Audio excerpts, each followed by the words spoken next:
रतीश, ये sympathy vote नहीं, sympathy की एक लहर कही जाएगी जिस तरीके से आंकड़े दर्शा रहे हैं अमन गिरी के लिए। और हमारे सहयोगी नवीन भी लगातार आने वाले, अभी लंच ब्रेक चल रहा है या फिर थोड़ा सा रफ्तार कम हुई है क्या काउंटिंग की, रतीश, अगर मैं सही हूं? देखिए, काउंटिंग तेजी से हो रही है, रफ्तार कम नहीं हुई है, लेकिन अब से कुछ देर बाद आंकड़ा आएगा, वो हम अपने दर्शकों के साथ साझा करेंगे। अब चूंकि कुछ ही राउंड बचे हैं, 23 राउंड हो चुके हैं। 8 बजे से काउंटिंग शुरू हुई थी और 8 बजे से काउंटिंग होते हुए काफ़ी तेज़ी से इस काउंटिंग को किया जा रहा है। देखिए, 11:30 बजे का वक्त हो रहा है।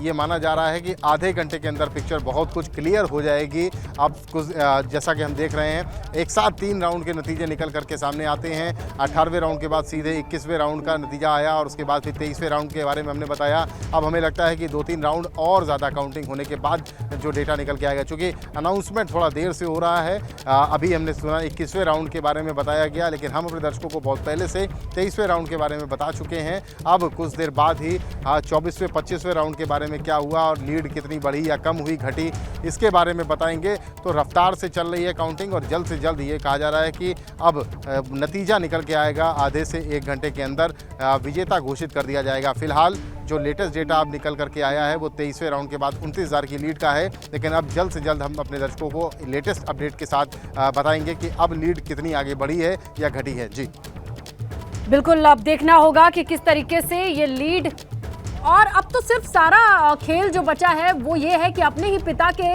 जीत के आंकड़े को छू करके आगे बढ़ जाना। कितना आगे बढ़ पाते हैं अमन गिरी? अब वो अपना ही रिकॉर्ड, अपने पिता का ही रिकॉर्ड तोड़ने के लिए अब देखी जा रही है, आंकड़ों पर नजर इसी लिहाज से होगा। रतीश, बिल्कुल सही कहा आपने। अपने पिता से कितने कदम आगे निकलेंगे इन चुनाव के नतीजों में, ये देखने वाली बात होगी, क्योंकि सीधे तौर पर ये जाना जाता है कि पिछले चुनाव में 30,000 के आसपास के मतों से समाजवादी पार्टी के प्रत्याशी को बीजेपी के प्रत्याशी अरविंद गिरी ने हराया था। इस बीच उनकी दुखद मृत्यु हुई। उपचुनाव हो रहा है गोला गोकर्णनाथ लखीमपुर की सीट पर और इस बार उनके बेटे अमन गिरी अपने पिता की विरासत को आगे बढ़ाने के उद्देश्य और मकसद से मैदान में उतरे। मैदान में उतरने के बाद अभी तक के नतीजों की बात की जाए तो बहुत तेजी से अपने प्रतिद्वंदी को पीछे करते जा रहे हैं। 23 राउंड के बाद जो है 29,000 की बढ़त बना ली है। 22वें राउंड के बारे में अब अनाउंसमेंट किया जा रहा है और 22वें राउंड के बाद जो नतीजे हैं, जो एग्जैक्ट कितने वोट्स मिले हैं वो हम आपको ज़रूर बताएंगे कि कितने वोट मिले हैं। वही 4,000 और 3,000 का अंतर, यानी हर बार 1,000 की पिछड़ते हुए समाजवादी पार्टी के प्रत्याशी दिख रहे हैं। और अमन गिरी को जो कुल मत मिले हैं अब तक 86,949 मिले हैं वोट। 58,820 वोट 22वें राउंड के बाद समाजवादी पार्टी के पास हैं। तो 86,000 से ज़्यादा वोट अमन गिरी को मिले हैं और 58,000 के आसपास वोट समाजवादी पार्टी के प्रत्याशी को मिले हैं। तो कुछ इस तरीके से अब अनाउंसमेंट हो रहा है 22वें राउंड का। अब बहुत तेज़ी से अनाउंसमेंट हो रहा है, ये हम भी महसूस कर पा रहे हैं, क्योंकि अब से 2-3 मिनट पहले ही 21वें राउंड का अनाउंसमेंट हुआ था, 22वें राउंड का अनाउंसमेंट हुआ है। यानी अब बहुत तेज़ी से काउंटिंग हो रही है और जल्दी ही हम नए आंकड़े के साथ अपने दर्शकों के सामने होंगे, जो हम बताएंगे कि कितने राउंड में और कितनी बढ़त अमन गिरी ने बना ली है समाजवादी पार्टी के प्रत्याशी के ऊपर। यानी जल्दी आधे घंटे के अंदर माना जा रहा है कि 12 बजे के आसपास स्थिति बहुत कुछ स्पष्ट हो चुकी होगी। अब से कुछ देर पहले जो अधिकारी हैं वो भी आ चुके हैं। नतीजों के बाद विजेता को जीत का सर्टिफिकेट दिया जाता है और उस औपचारिकता को पूरा करने के लिए अधिकारी यहाँ पर मौजूद हैं। फिलहाल भारतीय जनता पार्टी की अगर बात की जाए तो एक बात की ज़रूर गौर करने वाली है कि सभी स्टार प्रचारकों को पूरी ताकत के साथ यहाँ पर उतारा था। ये नहीं सोचा कि इस सीट के नतीजे से सरकार पर कोई असर पड़ेगा या नहीं पड़ेगा, लेकिन हर चुनाव को गंभीरता से लेने की आदत भारतीय जनता पार्टी की, संगठन की, सरकार की, वो भी यहाँ पर देखने को मिल रही है। दूसरा, लोकल स्तर पर यानी स्थानीय स्तर पर सहानुभूति की लहर भी देखी जा रही है। साफ तौर पर इसलिए इसे कहा जा सकता है क्योंकि 29 से 30,000 वोटों से ही अरविंद गिरी जीत दर्ज कर पाए थे, लेकिन 29,000 वोटों की लीड 23वें राउंड के बाद ही हो चुकी है। यानी अभी 9 राउंड के नतीजे आने बाकी हैं और उसमें लीड और अवश्य ज़रूर बढ़ेगी, यानी सहानुभूति देखने को साफ तौर पर मिल रही है। लेकिन पिता की विरासत को आगे बढ़ाने की बात करने वाले अमन गिरी जीतते हैं तो उन पर बड़ी जिम्मेदारी होगी। जिम्मेदारी इस बात की कि जनता की अपेक्षाओं पर खरे उतरें और जो वादे अपने चुनाव प्रचार में उन्होंने किए हैं या पार्टी के संगठन के मंत्री मुख्यमंत्री उनके बिना पर यहाँ पर करके गए हैं, उन अपेक्षाओं पर उन्हें खरा उतरना होगा, क्योंकि जनता देखती रहती है और चुनाव 5 साल बाद फिर आता है और 5 साल बाद नतीजे भी बदल जाते हैं अगर नेता अपने वादों पर खरा नहीं उतरता है तो। जी बिल्कुल, और यहाँ पर तो जिम्मेदारी कई गुना बढ़ जाती है, क्योंकि देखा जाए तो इतने सारे वोट्स मिले हैं और भले ही हो सकता है कि पिता की विरासत और सिंपैथी वोट हो, भले ही हो सकता है कि बीजेपी का एक बहुत बड़ा मार्क हो, एक कमल की छत्र छाया हो, लेकिन इसके बाद आने वाले 5 साल तक तो उनको अपने क्षेत्र में दिखाई देना होगा, उनको जनता के बीच जाना होगा, उन्हें मीडिया से इंटरैक्ट करना होगा और जनता ये सारी चीजें रिकॉर्ड करेगी।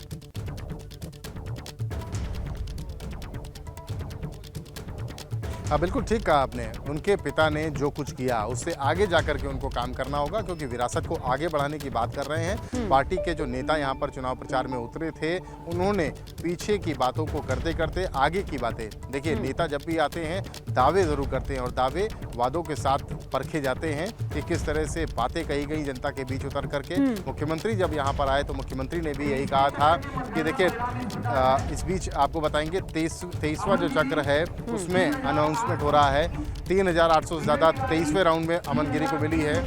3,315 वोट यहाँ पर मिले हैं विनय तिवारी को समाजवादी पार्टी के, यानी ज़्यादा अंतर नहीं है, 500 वोटों का अंतर है 23वें राउंड में, यानी 3800 के आसपास वोट मिले हैं अमन गिरी को और 3300 से ज़्यादा वोट मिले हैं विनय तिवारी को, यानी 500 वोटों का ही अंतर इस राउंड में रहा है।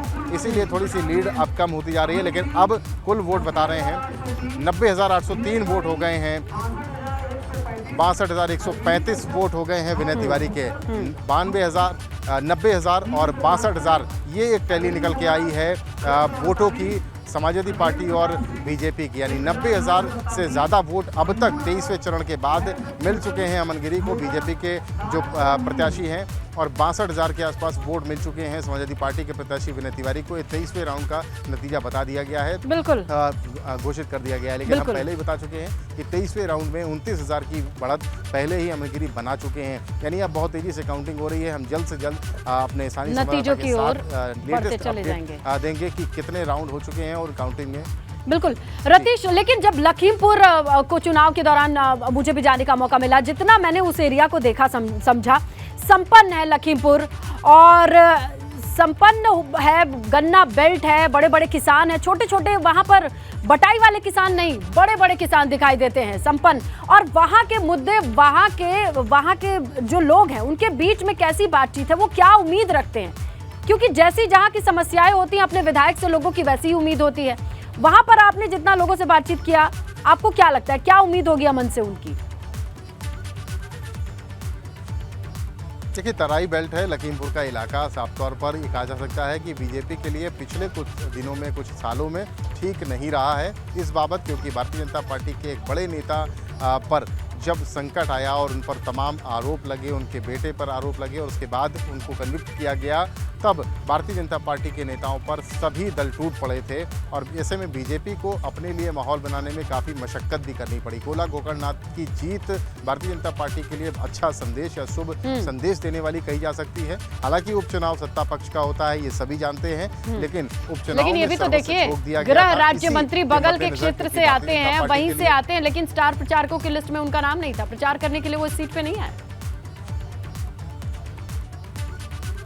बहुत फूक फूक कर बीजेपी ने कदम रखा, आपने बहुत सही बात कही। बिल्कुल इसी जिले के, इसी जगह के रहने वाले और यहीं से राजनीति करने वाले और केंद्र तक पहुंचे केंद्रीय गृह राज्य मंत्री, उनको स्टार प्रचारकों की सूची में नहीं शामिल किया गया। शायद इसीलिए कह सकते हैं कि भारतीय जनता पार्टी जो अपनी रणनीति बनाती है वो बड़ी सहजता के साथ नहीं बनती, उसको बड़ा फुल प्रूफ बनाया जाता है और फूक फूक कर बनाया जाता है, क्योंकि अजय मिश्र टेनी का खामियाजा किस तरह से भुगतना पड़ा। तमाम पार्टियाँ बिल्कुल भारतीय जनता पार्टी के पीछे पड़ गई। उन्हें हटाने के लिए, उनका इस्तीफा देने के लिए उनके बेटे पर तमाम बातें कही गई, द्वार पलटवार हुए, लखीमपुर को लेकर के एक आंदोलन भी हुआ। ऐसे में भारतीय जनता पार्टी के लिए राह आसान नहीं थी, लेकिन इसी जिले में लेकिन अब में भारतीय जनता पार्टी बिल्कुल ये आंकड़े हैं, जो ये रास्ता है ये आंकड़ों के तौर पर दिखाई दे रहा है, राहत के तौर पर दिखाई